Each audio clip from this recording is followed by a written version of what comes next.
CP brown గారి 142వ వర్ధంతి సందర్భంగా మేము గత వారం రోజులుగా గ్రంథాలయ వారోత్సవాలు జరుపుతున్నాం. దాంట్లో భాగంగా ఈరోజు చివరి రోజు విద్యార్థులకు ఎవరైతే విజేతలుగా నిల్చుంటారో వారికి బహుమతులు ఇవ్వడం కూడా జరుగుతుంది.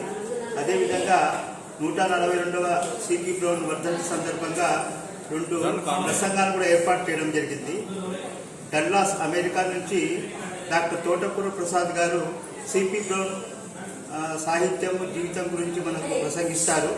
అదేవిధంగా 2వ ప్రసంగము జాగర్లపూడి శ్యామ్ సుందర్ శాస్త్రి గారు మనకు రామరాజు భూషణ్ యొక్క కవితా మాధుర్యం గురించి మనకు ప్రసంగిస్తారు.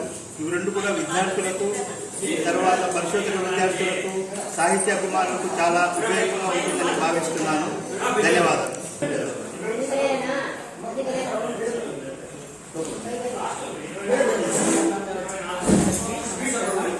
పిల్లలకి శుభాశిక్షలు.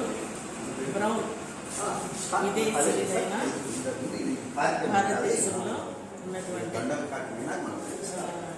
భారతదేశంలో పదవుల కోసం వచ్చి పుట్టిందేమో కలకత్తాలో, చనిపోయిందేమో లండన్లో.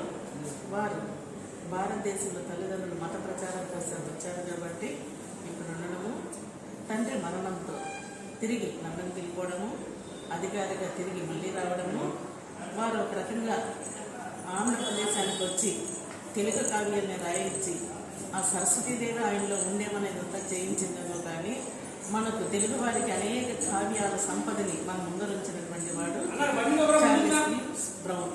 బ్రౌన్ అనుకుంటానే మనకు గుర్తొచ్చేది బ్రౌన్ గ్రంథాలయం. బ్రౌన్ భాషా పరిశోధన కేంద్రానికి ఎవరైనా ఒకసారి చూడాలనుకుంటే ఆశ కలగాలి. ఎందుకంటే ఇక్కడ ఉన్నటువంటి పుస్తకాలు ఉన్నాయి, అనేకమైనటువంటి తెలుగు పుస్తకాలు, సిద్ధాంత గ్రంథాలు ఈ లైబ్రరీలో ఉన్నాయి. ఈ పుస్తకాలన్నీ కూడా విద్యార్థులకు బయట ప్రపంచానికి తెలిస్తే వారు కూడా బ్రౌన్ అంత చదువుకున్నారు కదా, మేము కూడా ఆరాపురా చదువుకున్న ఉద్దేశంతో పిల్లలు